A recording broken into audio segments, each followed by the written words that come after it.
Welcome to day 2 of the IIC's 51st annual conference. After many excellent discussions yesterday on how everyone is working to close the digital divide and how digital transformation is being embraced by regulators and industry alike, today we take an in-depth look at 4 of the key themes for our IIC members. And we start with the issue of climate change and how our sectors are preparing for a digital green future. Over to Christopher Mondini from ICANN, who is moderating our first panel today. Thank you, Christopher. Thank you very much, Lynn, and thank you to the IIC for this invitation to moderate the panel. I want to thank you also really for your broader role and persevering in some challenging times to continue to hold these events and issue your publications and thought leadership on really important topics in the field. As Lynn said, I'm from ICANN. My name is Chris Mondini. I sit in Brussels as the Managing Director for the European region, and I'm very honored to moderate this panel of diverse experts. So we are just 3 weeks away from the United Nations COP26, the Conference of Parties in Glasgow. But just a week ago, the activist Greta Thunberg called the promises of our leaders nothing more than blah, blah, blah when they talk about climate. And so I think whether you're optimistic or you're pessimistic about climate change, there is one thing that we know is that the information and communication technologies that we all represent and work with have an incredible impact. And so today we're talking about where we stand on the issue of ICTs and sustainability. So on the one hand, if you look across the 17 Sustainable Development Goals for 2030, our technologies are absolutely key, including the ways, the goals that are focused on climate, across all of the goals, including the climate goals. So whether it's smart grids based on IoT, or smart cities, ways to monitor clean air, water, carbon, and so forth, our technologies were actually recognized as the breakthrough sector for the SDGs by the UN just at the recent UN General Assembly. And yet, on the other hand, we know that powering these technologies does come with an environmental cost. And it raises the question of how do we assess really the net impact? And again, that is a topic we'll unravel today. As you know, I'm from ICANN, the Internet Corporation for Assigned Names and Numbers, and you may be wondering why I'm moderating the panel. There's really a organizational reason and a very personal reason. One is that we administer and manage the Internet's addressing and identifier systems, the domain name system and so forth, upon which the Internet depends upon. And to the extent that the technologies we're talking about today depend on the Internet, they depend on our work and the work of our community. So it's a nice opportunity to remind that while we are neutral on a lot of tech policy issues, we certainly share a passion for addressing the issue of sustainability, as do members of our community. Now, the personal reason that I will confess is that the last 2 virtual speaking engagements that I've had, during the Q&A session, the questions opened up with questions about sustainability. And while at ICANN we had done some work, and we have done a lot to mitigate the carbon footprint from the time long ago when we would gather around the world for our ICANN meetings. These are meetings that can have up to 3,000 people from 160 plus countries. And again, it seems a very long time since we did that. But we'd made great progress in being able to measure and mitigate, and we were just debating ways to address that.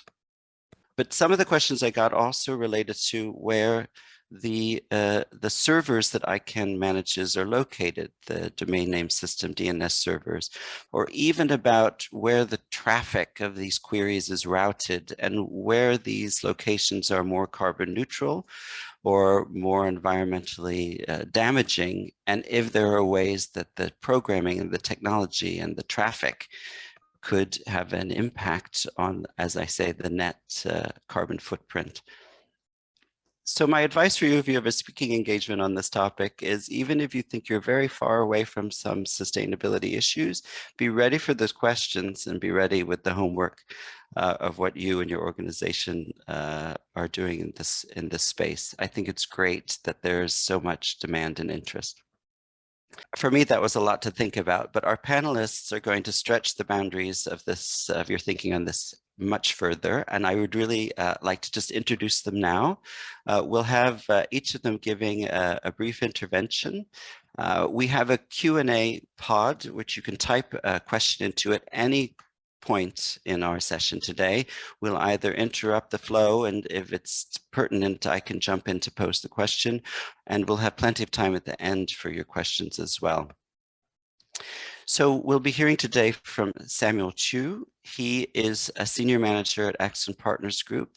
He's British, he's lucky enough to live in Spain, and he's looking at the interactions of the private sector players and policy frameworks. Actually, let's do it this way. I'll let Sam give his remarks, and then I'll introduce our next panelists as they come on board. So Samuel, let me turn it over to you first to begin. Thanks. Okay, thank you, Chris. So yes, as you say, my name is Samuel Chu. I work for an international investment and advisory firm called Axon Partners Group in Madrid, as Chris says. I'm a senior manager in the consulting division, where I manage strategy projects in various technical fields, mostly for the public sector, through which we help to define key areas of policy and also undertake strategic research projects. One area of focus for Axon is sustainability in ICT, which we're trying to push into more and more and to educate our clients on. So I've engaged in a number of projects in Europe related to environmental sustainability for some notable clients, including the European Commission. And as part of this, I've had the opportunity to research some of the current trends and innovations that are helping to make ICT networks greener, but also some of these business models and innovations that are enabling a greening effect in other sectors. So I'm delighted to be here today with these other esteemed panelists to talk about such a topic. So thank you for having me. Thanks, Chris. Terrific. Thanks very much. I will turn next to Aga Skorbinska. She is with Vodafone. She is the Senior European Affairs Advisor, and according to her colleagues, the resident green guru. And she's here with the point of view from a major global corporation in addressing these challenges. Aga. Thank you, Chris. Good morning, everybody. First of all, thank you for inviting us. So yes, I do represent Vodafone, telecommunications service provider with presence in Europe and in Africa. We are also present in India and Australia, but in joint venture format. We are very much committed to support digital and green recovery. We know that digital solutions can be a catalyst for a change in our cities via, for instance, air quality monitoring, intelligent street lights, waste collection, smart transportation, but also in our villages, allowing farmers to combine productivity and environmental resilience. But while recognizing this enabling role of digital, we need to get our house in order first. We produce carbon emissions as every telco. We do not shy away from it. In terms of target settings, our focus is on energy efficiency, renewable energy, and elimination of network waste. We have set a science-based carbon emission reduction target for 2030 and aim to reach net zero emissions by 2040. I have now time to unpack it, Chris, right? Yes, please go ahead. You can continue, Aga. Thanks. Very good. So within our footprint, electricity use is the largest source of carbon emissions. And 90% of our electricity consumption is from our base stations and data centers.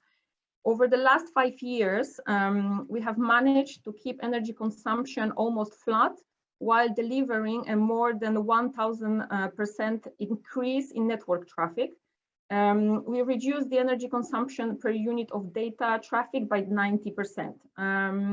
How we do this is, of course, thanks to AI and big data. So we have solutions like automated optimization of power and cooling systems, or low power modes for radio equipment, etc. Second, the electricity we use is 100% from renewable sources from July this year in our European network, and from 2025 in our Africa network. Where technically and economically feasible, we are installing on-site renewable generation, and where not feasible, we use the PPAs and guarantees of origins. So in other words, we continually innovate and invest in our network to ensure that our energy use does not increase despite the massive increase in data demands. And the third pillar I mentioned is e-waste.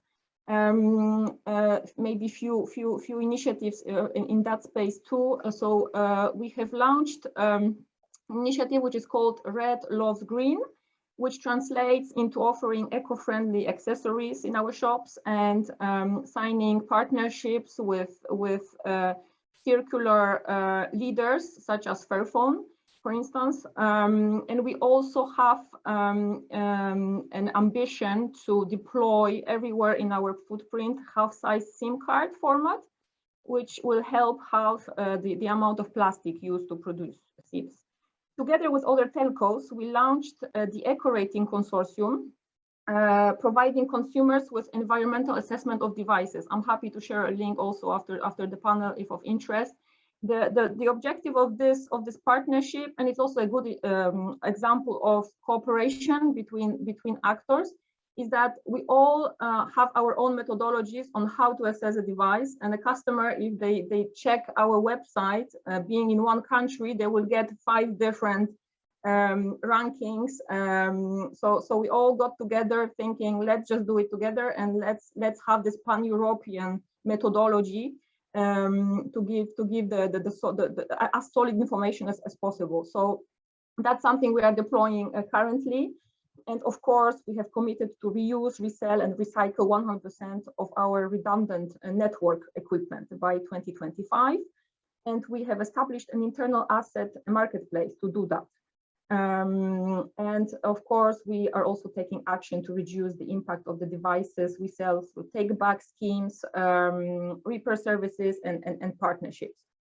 I started my introduction with enablement factor of digital, and that's how I also wanted to finish it. Is, of course, we by doing all of that, we want to make the case for digital, helping other sectors in getting greener, and we have committed to helping our customers to reduce their emissions by 350 million tons of CO between now and 2030. And currently we have already use cases in smart energy area, smart logistics, and smart agriculture. Happy to develop on all of those later in the discussion. So just to conclude, I hope I managed to show a little bit that the industry is committed and is taking action. And yeah, I stop here and happy to answer any questions. Thank you, Aga. The goals and achievements are very impressive, and interesting that you and Samuel both talked about other sectors. We'll come back to that in a bit. I want to also now introduce Ceren Ünal. She is a self-described hopeless optimist, and she is also the vice president and the general counsel of an organization called Digital Goes Green. I hope you'll tell us a bit about the organization and what you're looking at in the application and design of technologies affecting climate. Thanks, Ceren. Welcome. Thank you, Chris, and good morning, everyone. It's my great pleasure being on this panel today and having this very timely discussion on sustainable digital growth, which is at the very core of our organization, Digital Goes Green. We are a Brussels-based non-for-profit, and as the name suggests, our mission is to bridge digital and green transformation of our societies, both of which are top priorities for many policymakers and businesses around the globe. How to meet these priorities, on the other hand, has been handled in many different ways. Most of the sustainability efforts that we've seen so far are focusing on digitalizing traditional industries to save energy and reduce carbon emissions in general, while overlooking the environmental impact of digitalization itself. And those that address such impact usually come up with a negative narrative around the rebound effect of digitalization, which might create a false dichotomy of digital versus sustainability. But we need to keep the narrative positive, and as we all love the internet and we want to make sure that people can keep using it while fully reaping its benefits, but in a sustainable manner. In order to do that, we need an innovative approach that would accelerate the existing efforts of all stakeholders that has been mentioned before by the other panelists in the digital ecosystem towards sustainability goals in the most impactful way. And how to do that? We suggest by looking at the most impactful and exponential part of the ecosystem, which is the digital services industry, the sector which currently and for many years to come showing the highest level of development, investment, and growth on a global scale. Why? Because the demand for traffic, data, and digital services, which together represent the intangible part of the internet, which has been overlooked so far, is expected to continue its exponential growth in the coming years as well. Digital services, particularly the most popular ones, such as video streaming, video conferencing, online gaming, and social networking that we all use, and of course, data associated with these services will continue to grow, causing the global internet traffic to at least double every year. This, of course, has accelerated during the pandemic, where global internet traffic increased by almost 40% in the beginning of the lockdown, where our lives were pushed overnight online. Most recent figures estimate that global internet traffic in 2022 will exceed all the internet traffic up to 2016. And about 80% of that traffic relates to videos, social networking, and gaming. So this exponential growth, of course, has an impact on the environment. If the internet were a country, it would be one of the world's largest polluter. And even the most optimistic figures show that global carbon emissions of the internet amount to 1 billion tons of greenhouse gas emissions per year, which is comparable to the entire aviation industry.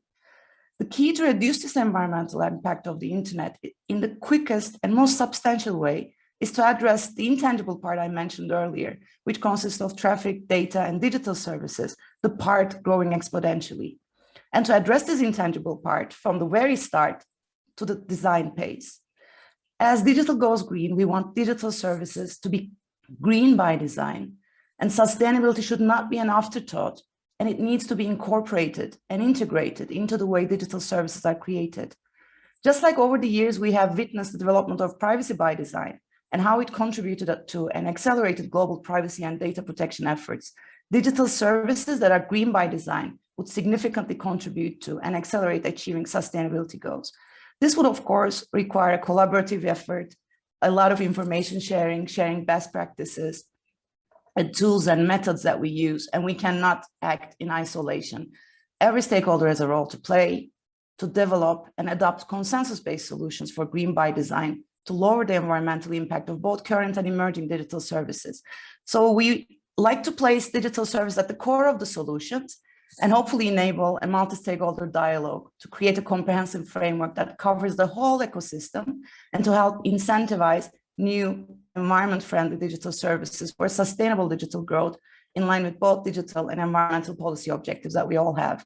So I'll stop here now to speak more on the intangible part and the green by design further in the discussion. Thank you. Thank you, Ceren. Thank you for your emphasis on keeping the narrative positive, even though you identified some real challenges. I want to jump to Samuel to tell us a little bit about your overview in terms of your clients, your advice, and how you assimilate some of these issues that have been raised. Well, yeah, I mean, so there's some very good points just raised there by Ceren and Aga. But I understand you also want to get into this difference between green ICT and sort of green ICT, for other sectors too. So what I'll do is I'll try and give a bit of background to this. I have a good overview from the research that we've done. So in the field of ICT, we can split the sustainability or green part into two sides. On the one hand, the greening of ICT itself, a lot of what Aga was talking about here, and on the other hand, this greening effect that it has in enabling other industries to be more sustainable. So The ICT sector itself is, it's estimated to contribute to around 2 to 3% of global emissions, and that's just the ICT infrastructure, I would say, which is pretty significant when you consider that the aviation sector only makes up about 2%. From our research, we observed the sector can be segmented into these three major areas that are driving this carbon footprint. And these are, broadly speaking, data centers, so the processing and storing of data, telecoms networks, which is, of course, the transportation of this data around the world in various ways, and digital devices, which are the user endpoints that are either generating or consuming the data. So according to our observations, there's a fairly even distribution of carbon emissions within these three segments, and a fairly large opportunity for improvement in each, which we're already seeing. However, what we see is that these improvements are being realized at different rates due to the particular dynamics of their place in the value chain. One thing that we do know, as Sharon rightly said, that there's a huge digital age creeping in with a lot of data is growing and being stored, processed, transported. So all three of these areas that I've mentioned are generally growing in scale, which makes sustainability, or at least the reduction of total emissions in these areas, increasingly difficult. But on the other hand, when we go back to this greening effect that ICT has in other sectors, there's supposedly the opposite thing happening. That these advances in technology, this explosion in data and capabilities of data, is meant to unlock our ability to optimize things. Energy usage, operations, reductions of waste. Therefore, I think ICT companies are currently standing in a bit of a fault line between these two planes. Some of the more interesting innovations in this area, and certainly those that are getting more attention from the world of venture capital, revolve around the use of technologies like AI and IoT. Now, these two technologies, particularly together, are extremely powerful in their delivery of optimization capabilities. Things can be automated. Applications in agriculture, for example, can be used to reduce the amount of pesticides, water, optimize crop yields. I mean, many other applications in other industries.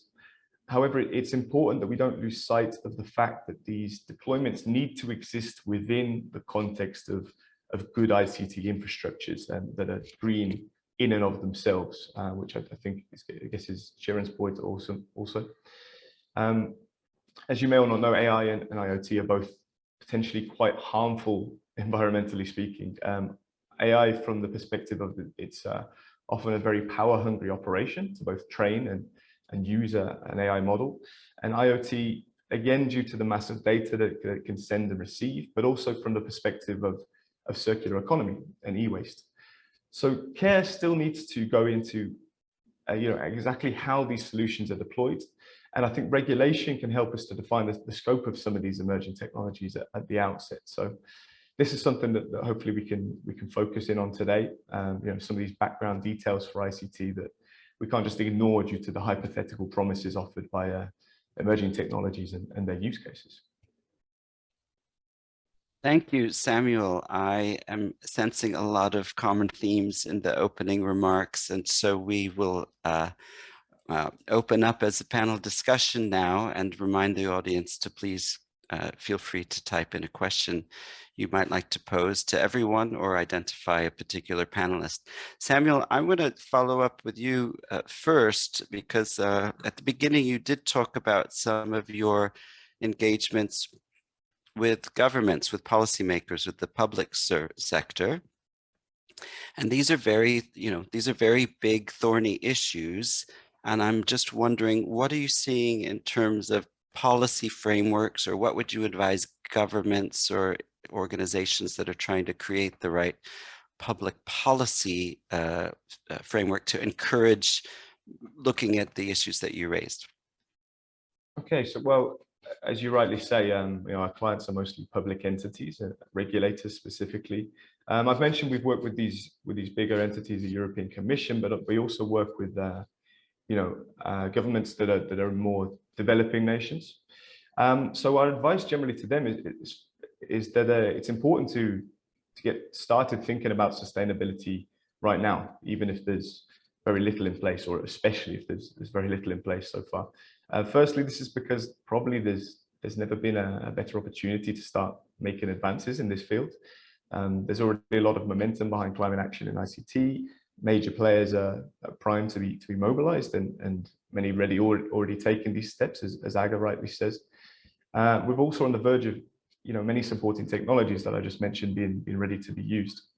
But secondly, for the same reason, I'd say sustainability needs to start taking a role in the regulatory approach to ICT in general, because it needs to be present in the rest of the upcoming decision making surrounding these new technologies and these new regulatory fields. So I wouldn't focus just a particular framework specifically for ICT, sustainability in ICT. I think it needs to start finding its place in other areas. I'm using the same examples a lot, but if we talk about IoT, it's got as I said before, potential for doing a lot of good, but it can also have a detrimental effect if it's not deployed in the right way, or at least if regulators are not placing certain measures on this deployment. So just as, for example, cybersecurity is becoming a core concern within the regulatory ecosystem of all of these emerging technologies, and finding its way into the IoT regulation from the very outset, I would say that so should sustainability.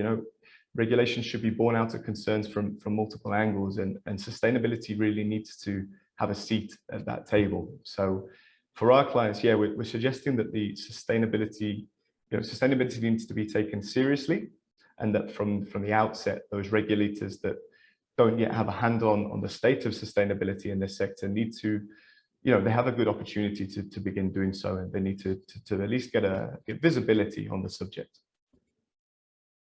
That's great. And again, on this theme of it's a much bigger picture than just the ICT sector. It's really a global point of view for all sectors. And we see in some parts of the world, I think it is emerging as really a consideration for all regulation or policy making. It gets baked into those processes, but I think it's still quite limited to some geographies. I see some questions coming in, which is great. So please keep them coming. And I will actually turn to Aga next, because you talked about these really, I would say, audacious goals, and a lot about making more carbon neutral the infrastructure part, and you've joined something called the Green Digital Coalition. And so I'm interested in hearing a little bit about where that impetus came from within Vodafone. If it is something that really comes, there's buy-in at all levels, including at the top. And do you see it as, is there a competitive advantage to be had, or is it really doing the right thing and bringing the whole sector along? I'd just be curious at sort of the internal business considerations and dynamics that have gone into some of your efforts that you mentioned. So maybe I should start with explaining what the European Green Digital Coalition is. So it is a gathering of CEOs. We started with 26 European CEOs, and we are growing, who signed a declaration to support the green and digital transformation of the EU. And it overlaps with the ongoing work on Europe's recovery, and it was also backed by member states with a separate declaration, also recognizing the fact that this twin transition is an important factor for recovery. So our main aim was and is, joining the coalition was and is, that we want to deliver this twin green and digital transformation at scale and at speed. And how we want to do this? By ensuring we develop a common standard for enablement, which can then unlock investment. Because again, as what I've mentioned with eco-rating, we tend to have our own methodologies and ways we measure things, and it's not interoperable and comparable. So there is really this push for pan-European, and hopefully one day for wider database on which we can indeed measure the impact of digital on green. that this data gathering will also help to fight all the old data and misinterpretation we experience nowadays, and also avoid greenwashing, which is another tendency that will probably come up with our discussions.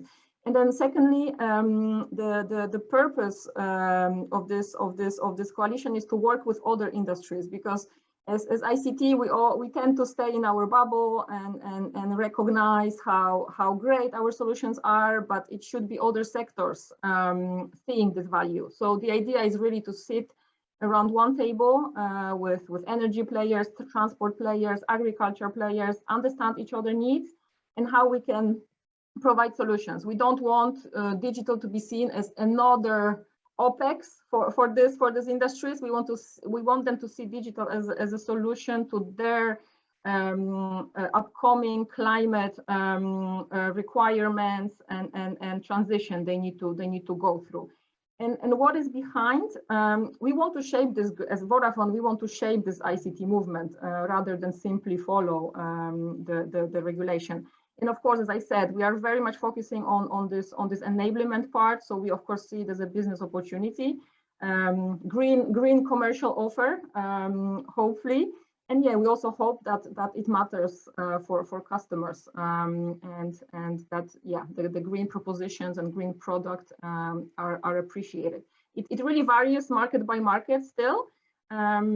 It's also an interesting observation, but yeah, with all the trends at the EU and global level, it will become mainstream. So we just want to be ahead and ready for that transition. And you know, in Europe, we always use this expression human-centered digitization.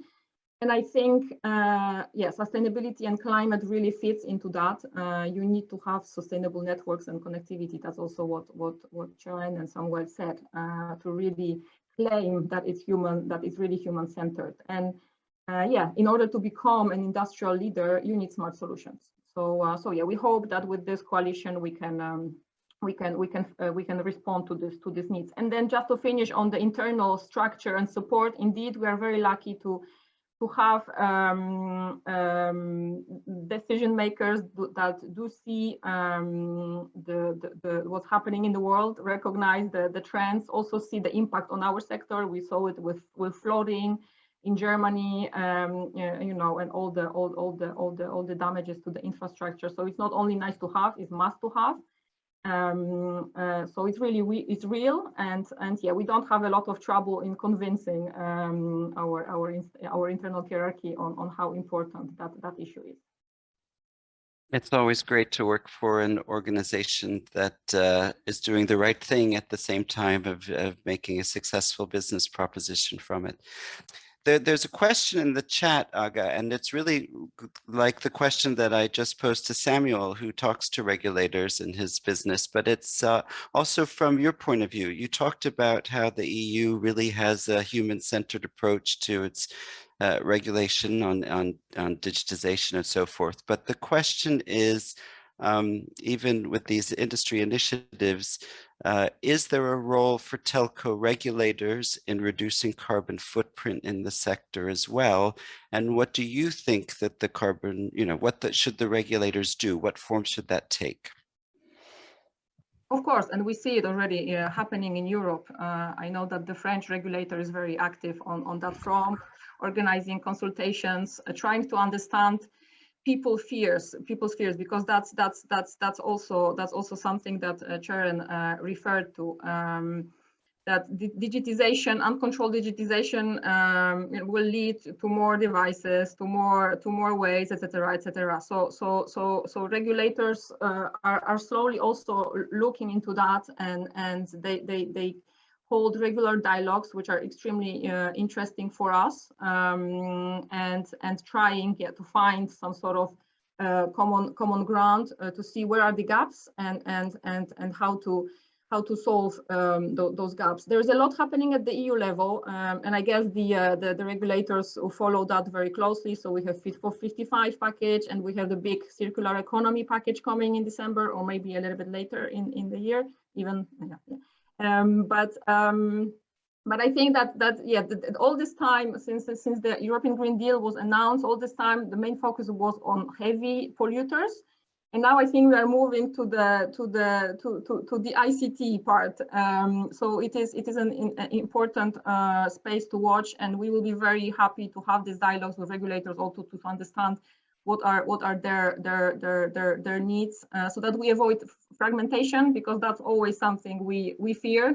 You know, as a European company, we are present in 10 countries, so we really emphasize the fact that we need harmonized standards, and that's always the bottom line for us. And we also hope that regulators during the meetings like this one can also speak to each other and exchange practices and also help in getting certain things done. So I've mentioned our Africa ambition. It's not easy. It's not an easy task. So we know the energy mix in Africa. So we sometimes struggle to achieve this renewable target when you have the choice between coal and coal. So you know, it's a call really to see the bigger picture and not only focus on ICT, but yeah, how ICT can get greener. We need to talk to other regulators, to energy regulators, etc., etc. So yeah, I would invite to have this wider roundtables and exchanges, and yeah, avoiding the silos. Good. So I think this theme of the role of regulators is a rich one that we'll continue to discuss. But I want to turn briefly to Ceren. You may have a comment on that particular question as well, but I'm very interested in what you were saying about these concepts of green by design. And also, I know your organization has talked about what to measure, and maybe we're measuring the wrong things. And all of our panelists have talked about information sharing, common standards, common definitions, common metrics. And so are you working in those areas as well? Yes, we do. And we've been looking into, so the reason I couldn't give, so I mentioned if internet were a country, it would have been one of the biggest polluters. The reason that I couldn't give you a number, it's like, is it the third, is it the fourth, is because there's no common ground for metrics and how we look at digital services or the net impact of the internet. So the existing methods are not necessarily fit to accurately assess the environmental impact of the internet and of course develop adequate remedies to reduce such impact. The reason for that is they're mostly designed for traditional industries of the last century, which calls for more traditional solutions such as green buildings, green premises, or no air travel policies for staff, which is of course excellent, but they do not cover the whole digital ecosystem. So current environmental impact assessment and reporting requirements mostly focus on the equipment, which was mentioned, of course, by both Samuel and Aga, which is used to provide digital services, data centers, servers, end user terminals, and they require digital service providers to minimize energy consumption and emissions, or to commit to use renewable energy for that equipment, which is great, of course, but the only focus being on the equipment, servers, data centers, and users, devices, and terminals would disregard the fact that the internet ecosystem is much broader than equipment. And it gives the impression that taking care of the equipment would solve everything, which is not the case. This approach leaves the intangible part I mentioned earlier, which consists of traffic, data, and digital services themselves out of scope, and misses out on the most exponential part of the internet. So excluding these intangible components not only prevents accurate assessment of the full environmental impact of the internet, but it also has a significant negative impact on the digital industry's ability to meet its sustainability commitments. And we've been hearing a lot from the digital industry, like Aga mentioned, Digital Green Coalition of the EU, which is huge. And as a civil society organization, we love it because they are also committed to cooperate with organizations like us to create these common tools and methods to solve this. So this, excluding this intangible part, leaves businesses being seemingly compliant sometimes, and the impact is not necessarily measured. For instance, when impact of ads, because it's intangible, it's on the intangible side, it's usually considered within, if we talk about greenhouse gas protocol scopes, it's usually considered under scope 3, which is reported by some operators and some businesses. But the impact of the ads, because usually this measurement assumes a physical product, a concrete physical product, is usually left outside the scope. And then apart from focusing only on the equipment, we have another approach, this digital sobriety approach, where the only focus is on usage, or to put it simply, requesting users to use digital services cautiously or in a sober manner.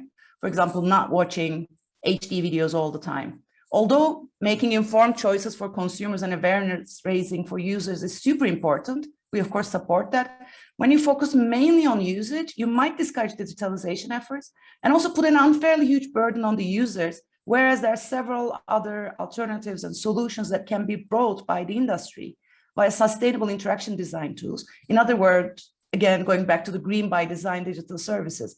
For instance, if YouTube automatically switched or gave the option to switch to users audio only for audio only streaming of music, it would enable emission savings equivalent to their entire efforts in the past 5 years to change to 100% renewables. Or if you take virtualized clouds, we are moving into this like serverless virtualized clouds. If you design this energy efficient algorithm for energy and performance efficient task scheduling for virtualized cloud, this can reduce up to 20% of energy consumption, which is quite a number.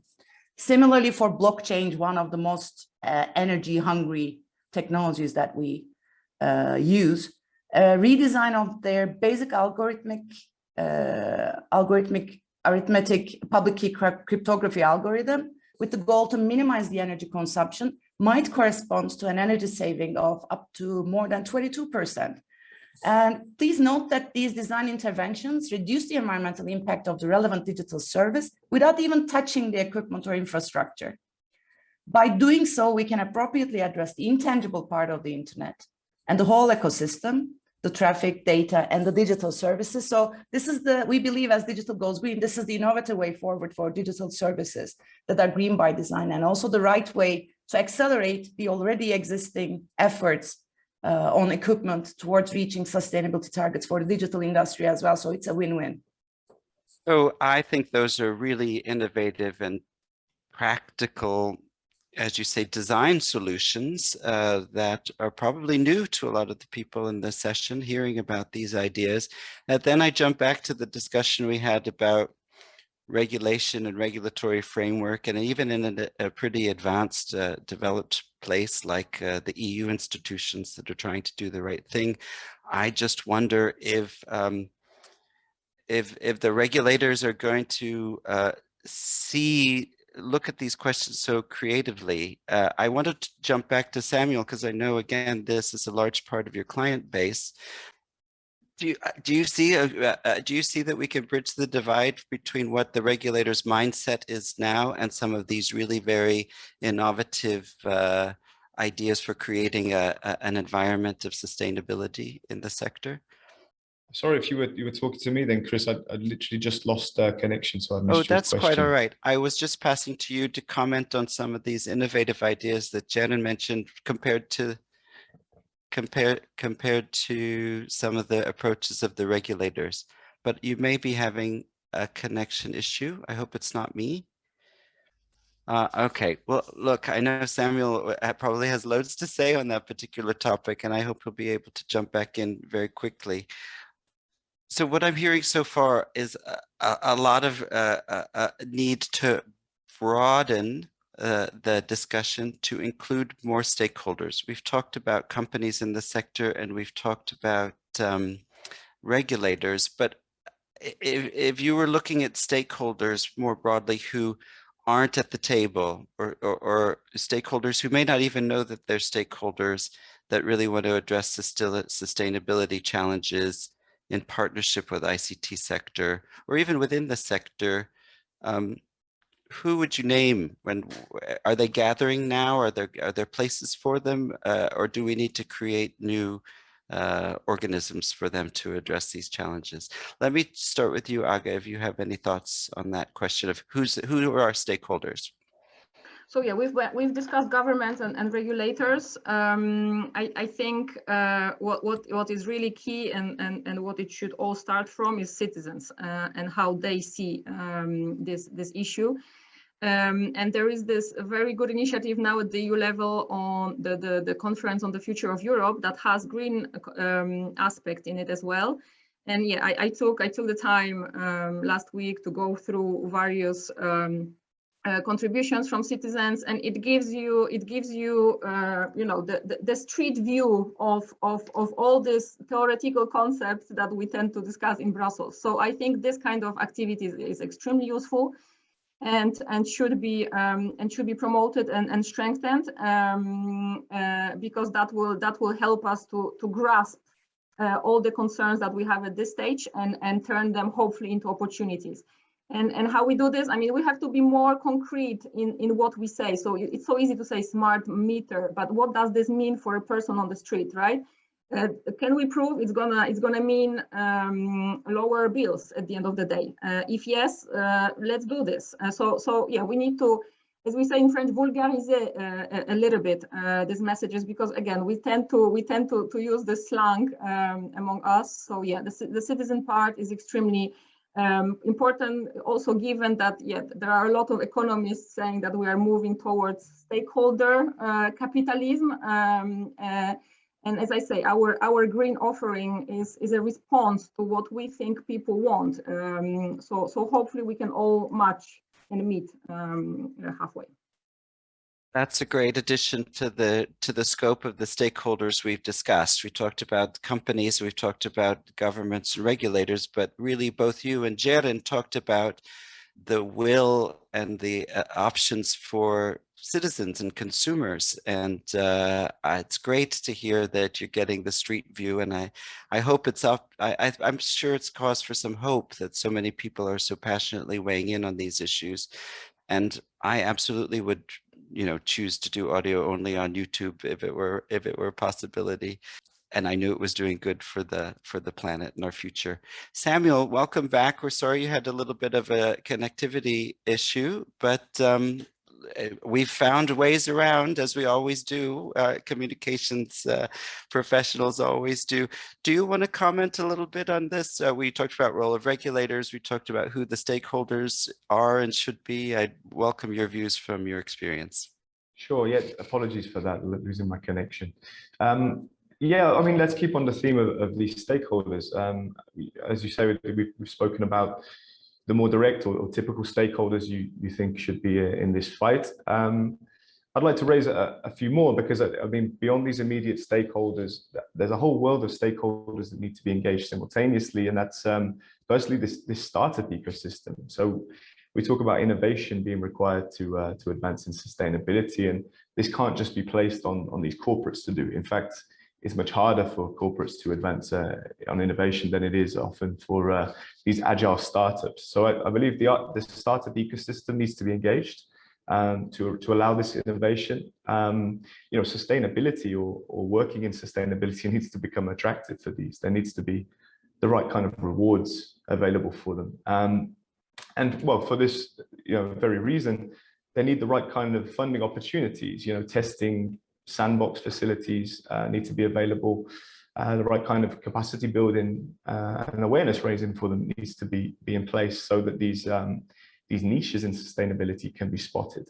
Then, you know, to help offer this supporting ecosystem to them, there's, you know, the theme of venture capital and corporate venture capital also needs to be focused on sustainability. So we need a supporting financial ecosystem for innovation through these two players, VC and CVC.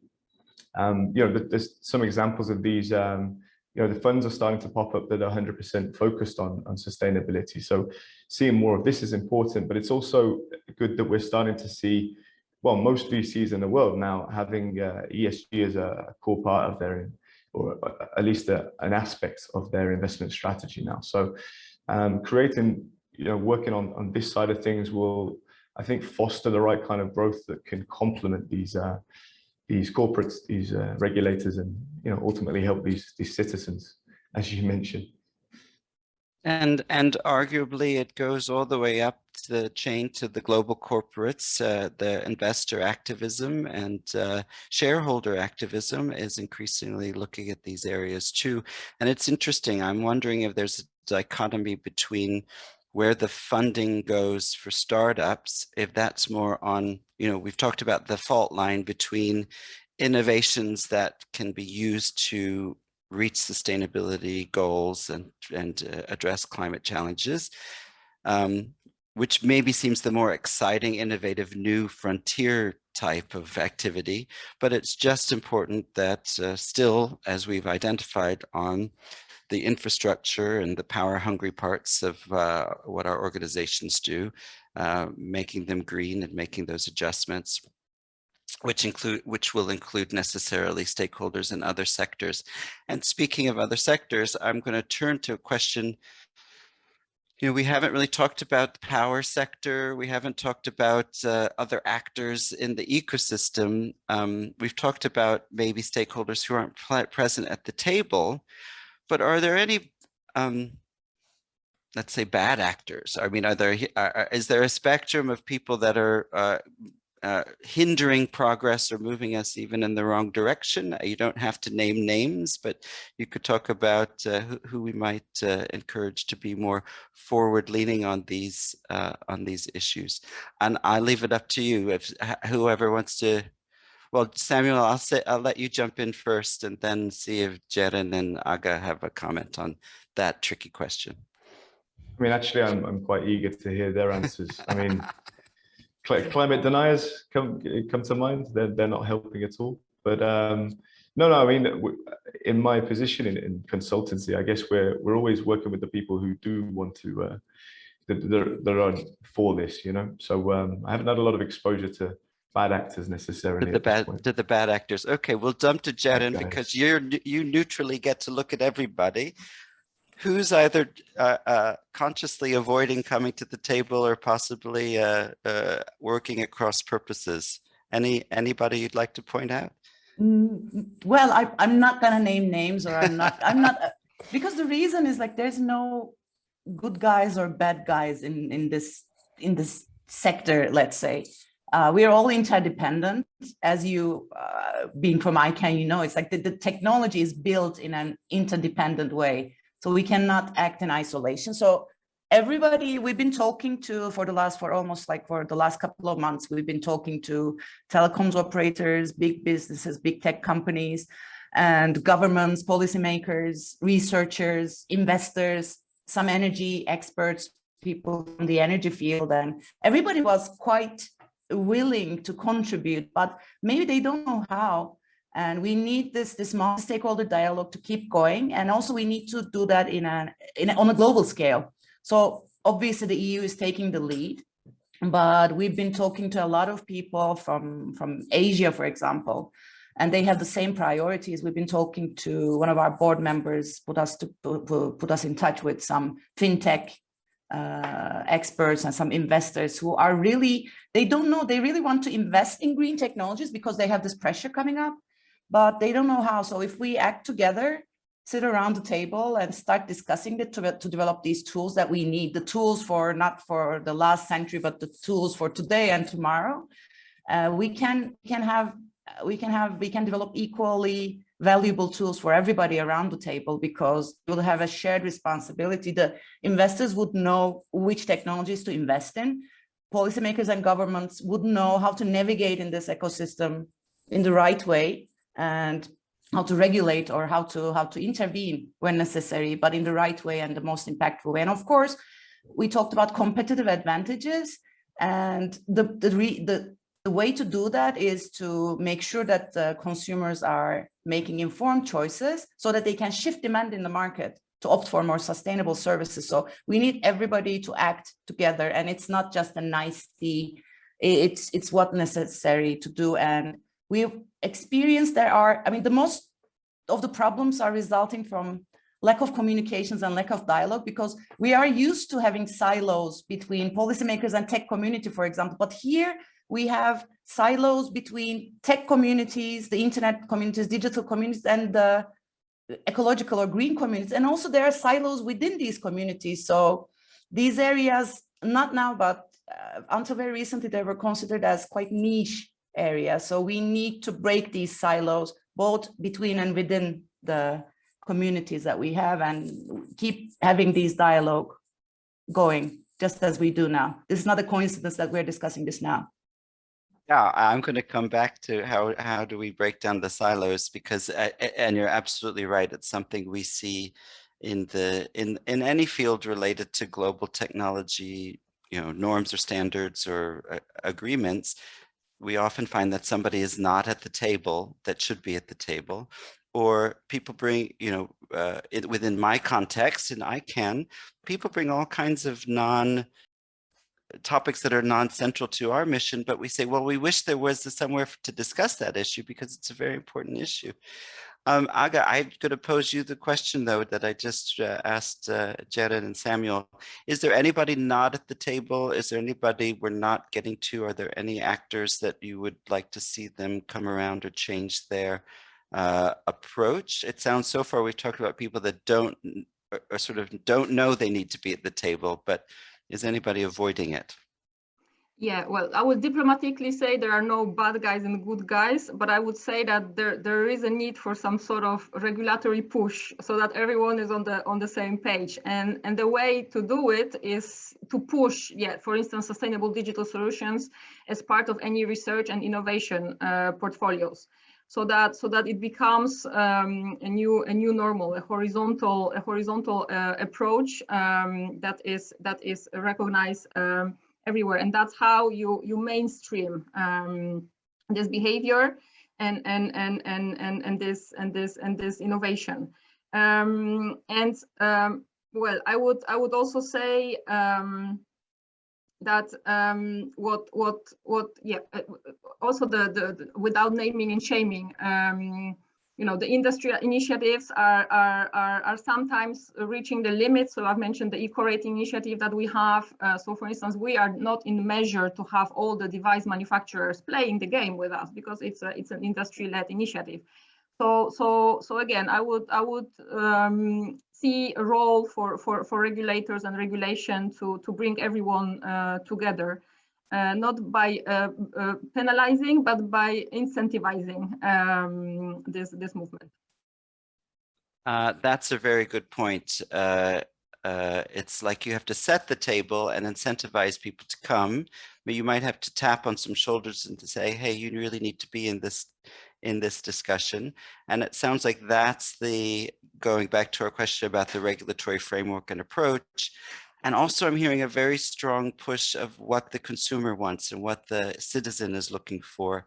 And it seems to me that those might be the two influences that could lead this diverse ecosystem, whether it's device manufacturers or network operators, or content, services, platform providers, to really see themselves as part of the same issue. Practically speaking, to break down the silos, would you create new, it feels like we in our little talk today, and probably the people that are with us on the session, are seeing this need for more of a dialogue and to break down silos. But if we could scale this discussion, is there already a venue to do it, or would you create some dialogue, or if you could break down the silos, how would you do it? And let's do Samuel again, if you're able to answer that one. Silos, how do we break them down? Sure. Well, first of all, let me just go back to what Aga and Jerome were saying, that I completely agree about this idea that there's not necessarily these good and bad guys, and also the fact that regulators need to bear witness to this. Aga talks very nicely about how telecoms is doing very well, and particularly Vodafone. This is because the business objectives of reducing costs and efficiency is kind of very much in line with these sustainability goals. But if you look to other actors such as device manufacturers, the business objectives of selling new handsets very often is completely against the idea of reuse and repair and prolonging the life of these handsets, and ultimately to reduce e-waste. So I completely agree that regulators need to step in here to work out where are these bottlenecks within the industry, and how can we sort of align these either the responsibilities or the responsibilities to act on sustainability with these business objectives of these players. And the same is true for small and large, larger data centers and things. They're the ones who see the biggest advances in their power usage effectiveness, their efficiency of energy. They're the ones using the most renewable power and things, whereas these smaller players aren't necessarily able to act in this way. So again, I think that they're not being bad guys by not acting, that it's just not financially viable for them. So yeah, this is an area where regulators can step in. Sorry, I sort of hijacked your question there to pitch into this last point. I think it's a better question, and I think it leads to what the better answer. You answered a better question than the one I posed, and I would like to. We have an audience here of we have a lot of industry representatives, but we also have a lot of regulators, and so when they go home from the conference, I know most of us are probably sitting somewhere either at home or close to home anyway, because we're virtual. But if there was a call to action for them, or there was one thing that you would ask them to do, or one policy area where government action could really make a difference, where would that be? And also, I would like to keep in mind that we're also talking to governments from around the world. So I know that my IIC audience includes regulators that are working in developing world, smaller island economies, and we've talked a lot about what's happening in Brussels, I guess because I sit in Brussels. But so what, and I'm going to ask each of you this, and I'm going to start with Samuel, since you're on my screen. If you could ask governments to go, a regulator to go home and do one thing and work in one area, where would it be? And is that also somewhere that a developing economy could have some beneficial impact? Sure. Well, particularly, these smaller economies, the developing states and things. As I mentioned before, my first advice would be to begin doing something immediately. There's plenty of things that regulators can start doing, and the first of which is probably some sort of stock taking of sustainability in ICT in your sector. So, through defining reporting procedures with KPIs such as energy usage, percentage of renewables usage, power usage effectiveness in data centers, tons of e-waste generated, circular economy metrics. I mean, it's not quite as advanced as the things that Jerome was talking about and going into a lot of detail, but I think people, these developing states shouldn't be trying to run before they can walk. It's important to get started and begin to have visibility of what's going on within your sector, and then to sort of foster a discussion, create some sort of forum that's going to get these industry stakeholders talking about these issues, either with the regulator or with each other. Cross-sector dialogue can be very, very impactful, as we've spoken about, but again, potentially a little bit complicated to start with. So at least get some sort of spokesman from your industries to have a voice on the issue, to meet with the regulator, to create a forum where there's multiple stakeholders together talking, and this should be the beginning point, I would say. And I have to say, from our own experience at ICANN, it's sometimes easier in the smaller economies to really have a multi-stakeholder dialogue because, because of the scale. The people of different responsibilities in different sectors they already know each other. They're used to working together on other issues. So it's always very refreshing to see that very often a multi-stakeholder dialogue has already taken place involving government, private sector, civil society, and so forth before coming to an international fora. And in many ways, I hear you saying, Samuel, take the first step, start to measure something and gather your stakeholders where you're from. Jen and Samuel mentioned some of your, you had some cutting edge ideas. A lot of them were for industry, but if you were telling the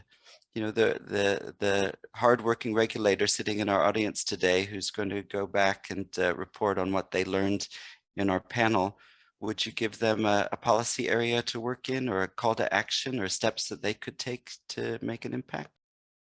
Yes, it's like this. I mentioned some really cutting edge research, but it's not even cutting edge now. It's like, as a lawyer, it really sounded like sci-fi when I heard some of those things, but also this multi-stakeholder dialogue that we mentioned would help to make it resonate with the users. And I mentioned intangible part of the internet, but those services that I mentioned is very tangible to our everyday lives. So we know what we're talking about. So this dialogue is as important as the one that we're having with equipment. So I would strongly call governments and policymakers to include this intangible part so that we can really accelerate the great efforts that has been done before.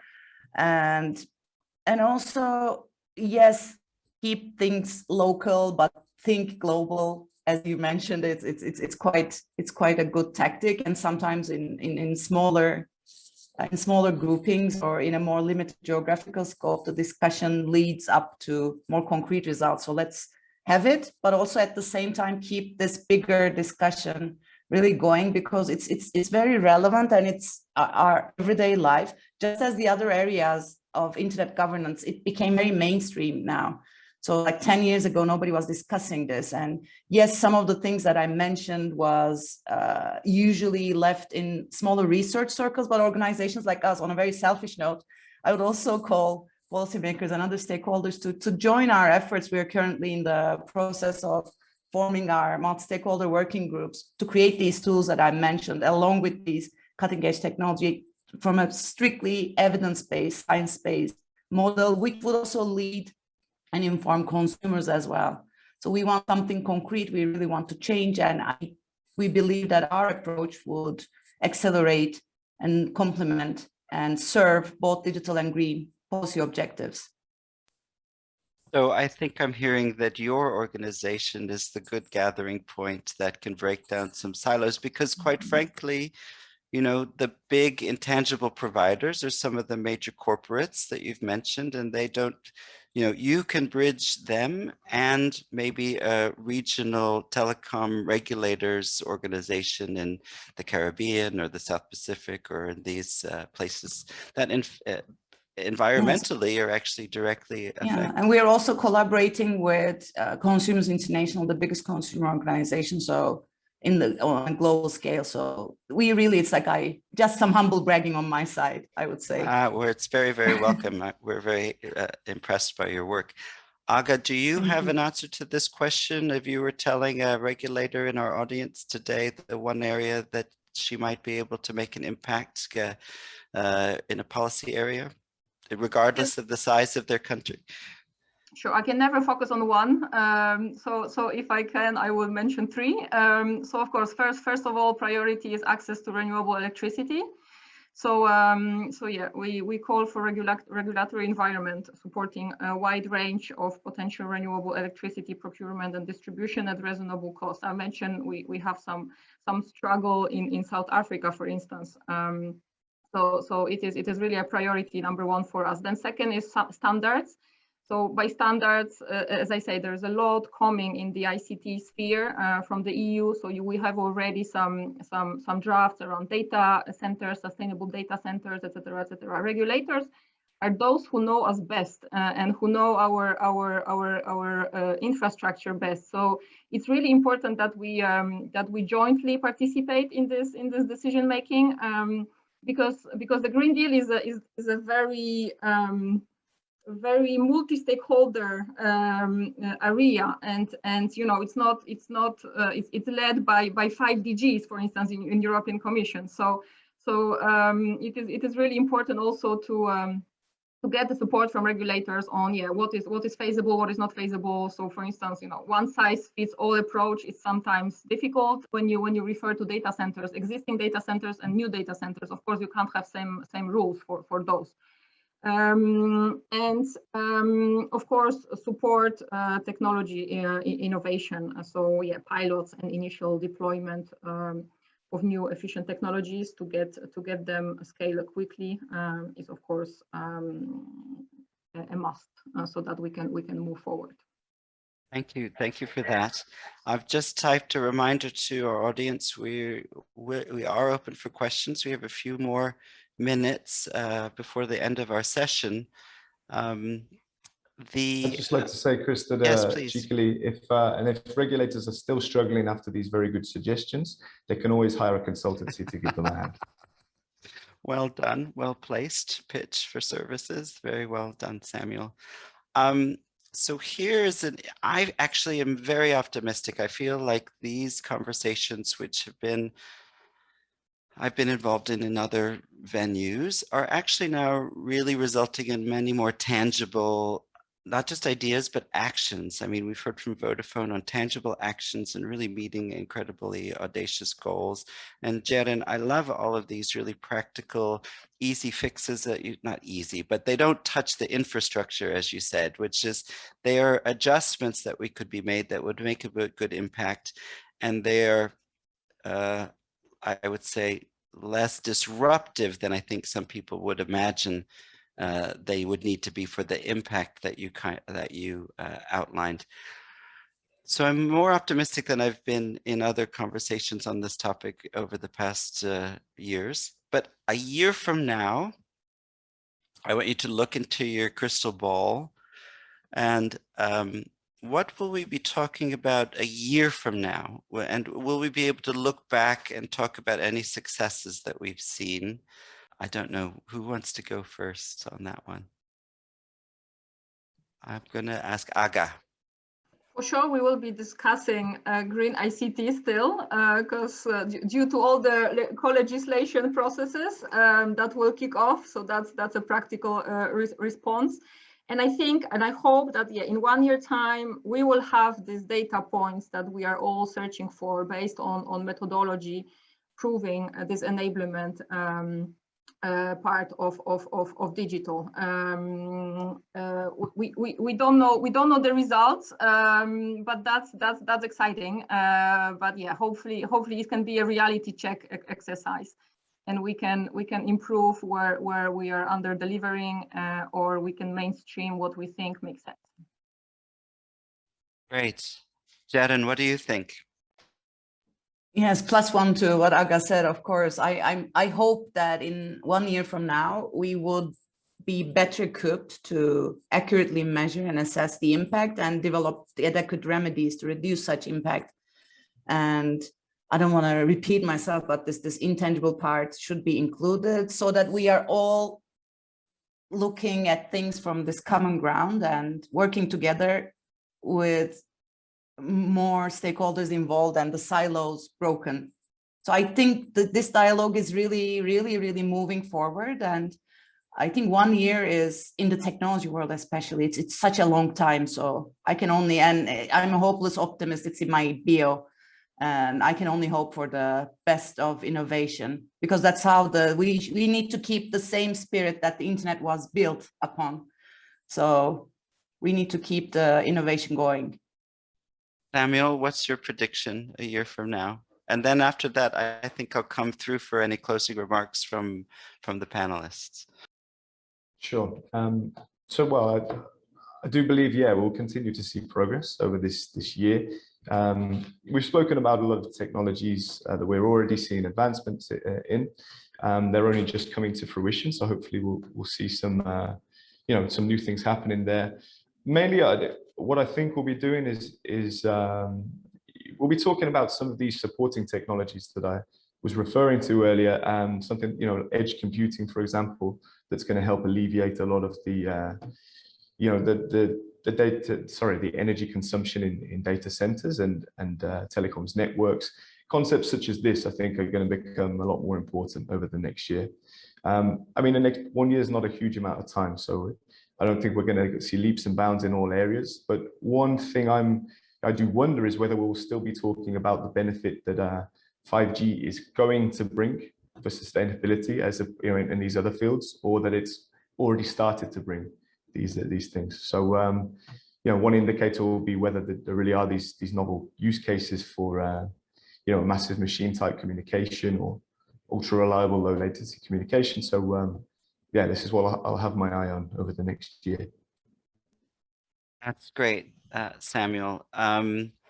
So usually I ask a closing question, which is something about the future, which is either what makes you worry or what makes you hopeful.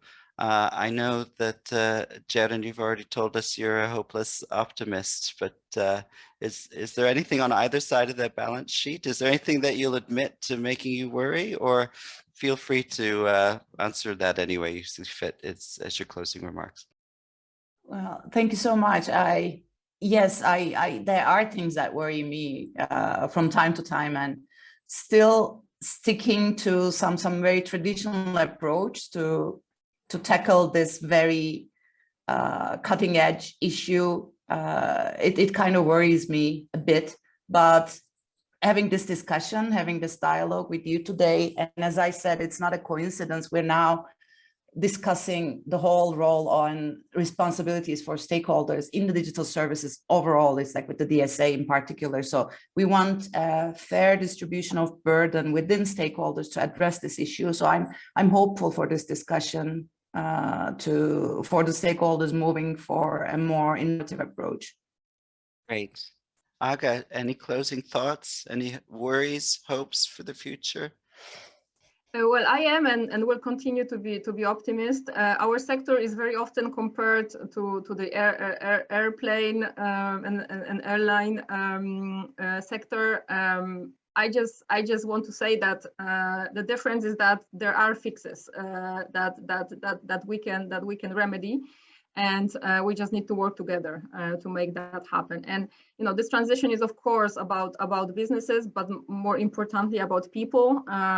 So yeah, we need to provide skills, we need to dialogue with people, we need to listen to them in order to allow them to fully embrace this green technology era. And something I think we have not mentioned really, and that's also a call for regulators. Fighting misinformation around digital and green is also an important topic that we should all gather around. So more education campaigns, because you see all sort of information, like Google search uses the same energy as boiling a cup of tea. It doesn't. But all of that is not helping to get social acceptance. So I would also add this misinformation aspect as another area where we could cooperate. Yes, that is a very thorny question, a very multi-stakeholder question, but misinformation really does create, I think, very strong headwinds for all of us that are trying to do the right thing. And it's a very perplexing issue. So thank you for raising that. Samuel, I'll let you have any closing thoughts, and then I'll wrap up unless we have any more questions from the audience. Yeah, well, in terms of hopes and dreams, I completely agree with Jaren that one of the biggest hopes is that we're having discussions like this. We need to have these broad, open discussions about the topic in order to bring, more people into the dialogue, grow the pie, but also, do some awareness raising and some normalization of the issue, and help and spread this to the right kind of ideas to the right kind of stakeholders.